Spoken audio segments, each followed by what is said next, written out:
I've got the number one show, and I'll tell you why. I have surrounded myself with really smart people. I've surrounded myself with smart producers, smart directors, smart sound people and lighting people and bookers. I've surrounded myself with absolutely the best team in television. Now, every host is going to stand up and say they got the best team in television. I have the best team in television. That's why we're number one. Let me tell you something. One log won't burn. You put me out there with a bunch of Nimrods, nobody to talk to. They're not interesting. They don't have interesting problems. They don't have interesting issues. The stakes are not high. It's going to be like watching paint dry. I'm as good as my team makes me. I know that. I surround myself with really smart, creative, intelligent, motivated, passionate people.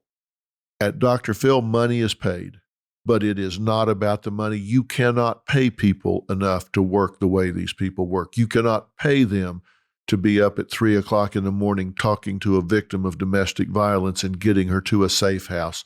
There's not enough money. They've got to care. They have got to have bought in to the mission.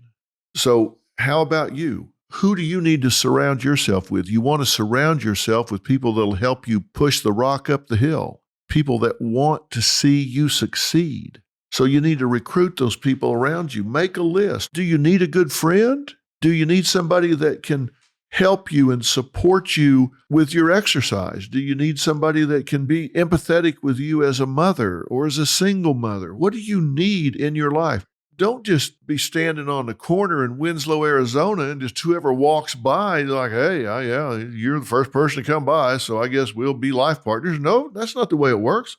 Find out who you need. Look for the person you need. Recruit those people. And you know how you're going to recruit them? You're going to recruit them by attracting them to you. And let me tell you how you're going to do that. I talk to people all the time about dating, about how to find somebody to share their life with. And I give them a piece of advice that I'm going to give you right now. I want you to decide if you were going to meet somebody new.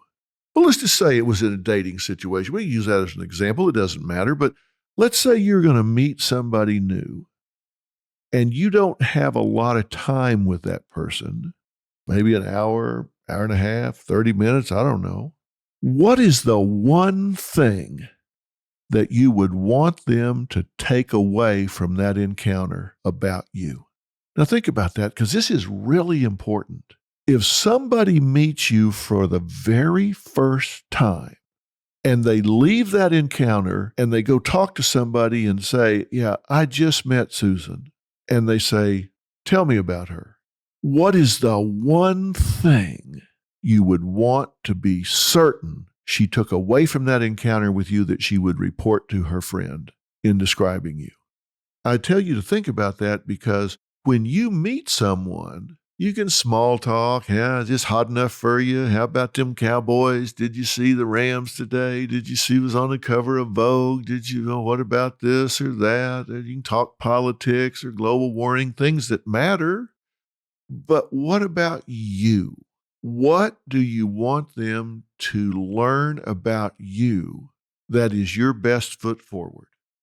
We always say you never get a second chance at a first impression. So what is that first impression?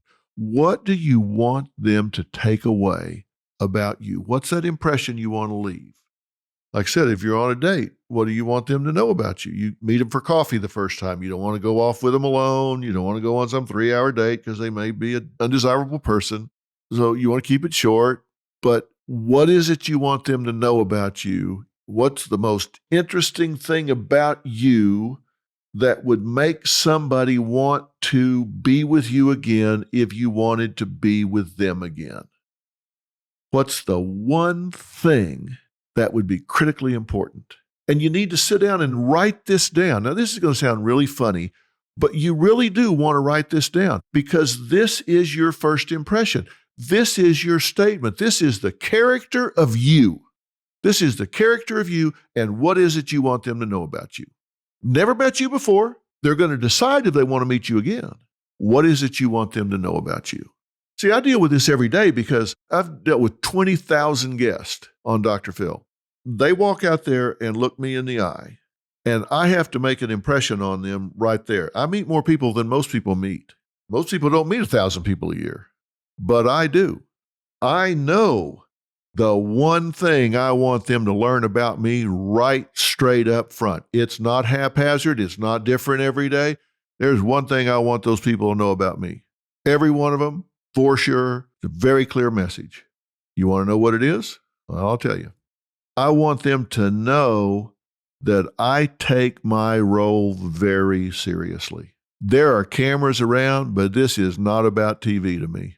TV is incidental to me. I'm not there making television show. I take my role very, very seriously. I want them to know that they will never meet anybody in their life that is going to work harder for them than I am in the next hour. Just those two things right there are a good start. I want them to know I take my role very seriously. I mean, think about it. They have written in, on average, 25 or 30 times. They've really worked hard to get there. They've made a decision that they're willing to do this publicly in order to get the help. They packed their suitcase. They got in a car. They went to the airport. They got on an airplane. They flew across the country. They got in another car. They went to a strange hotel. They checked in. They started telling their story and answering a million questions, and they walked out there in front of God and everybody and sat down and air it out. I want them to know I take it very seriously, because in that moment, looking me in the eye, they'll forget about those cameras. They'll forget about the millions of people watching, and they'll know this is my moment. He's done his homework, and he's taken this very seriously, and I do not want to blow this opportunity. I want them to know nobody's ever going to work harder for you than I am right now. I have worked hard before you got here. I'm working hard for you right now. And the third prong to this triangle is I will tell you the truth as I see it, whether it's what you want to hear or not. And most people don't have the courage to do that. Most people will tell you what you want to hear. It's easier. They're takers. They'll just tell you what they want to hear, move on down the road. Yeah, you're going to be fine. Yeah, it'll be all right. It's going to be okay. And I won't do that. I'll tell them, you need to get a divorce before dark today or he's going to kill you. I'll tell them that if that's the way I see it. I tell them the truth as I see it. It takes energy and it takes courage to do that. So when I meet somebody in that arena, I want them to know I take my role seriously. I'm going to work hard for you, and I'm going to tell you the truth as I see it, whether it's what you want to hear or not. There's no mystery about it to me. I don't have to think about it every morning, like, what foot do I want to put forward today? That's it. How about you? What do you want people to know about you? What do you want them to take away about you? In fact, that's what I want you to take away about me with regard to this podcast. I want you to know I've taken my role here very seriously, and I have worked very hard because I want you to change. I want you to rise above the noise in your life. I don't want you to be wallpaper. I want you to pop out of that wallpaper. And the first person you got to sell is you. The most important relationship you're going to have is not with this list of people you're making. It's the one you have with yourself.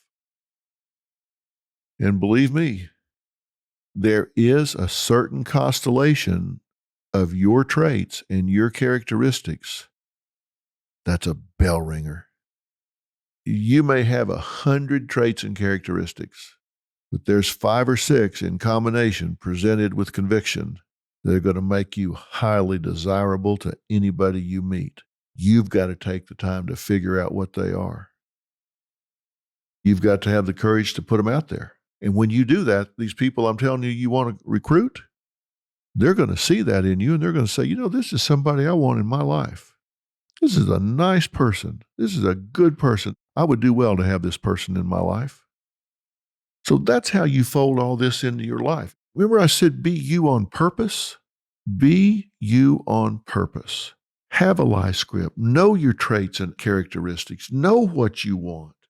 Get rid of the takers in your life. Attract the people that you want, and you can only do that if you do an autopsy on why everything isn't the way you want it. And that's not by blaming others. That's by seeing what your role was. You're the only person you control. You can inspire others, but the only person you control is you. Remember, I told you, have a defined image and don't ever go out of character. That's that first impression. That's what you want to set forth. And then all the other things we've talked about, Become essential. Keep your options open. Deal with the truth. Don't live in denial. All of those things are so critical. And on the website, drphilintheblanks.com, I have all 16 of these things listed. You can go back and review them. And you can listen to all of these podcasts that I've done covering these 16 to help you put together what you need to write this life script. You may think, this is interesting and it's been kind of entertaining. Okay, that's great. I didn't want to do this to entertain you. I really want you to do the things I'm talking about because I promise you, if you do what I'm talking about, your life will be different in a very short period of time. Because I keep getting emails and people stopping me on the street saying, you know what? I did this. I did that one. I did this one. It changed my life. My whole goal is to talk about things that matter to people who care. I do it on a podcast. I do it on Dr. Phil. These are not easy decisions, but they're important decisions. And that's why I'm talking about these things on Dr. Phil. That's how we choose our topics because it impacts people's lives. You're listening now. I hope you'll watch later.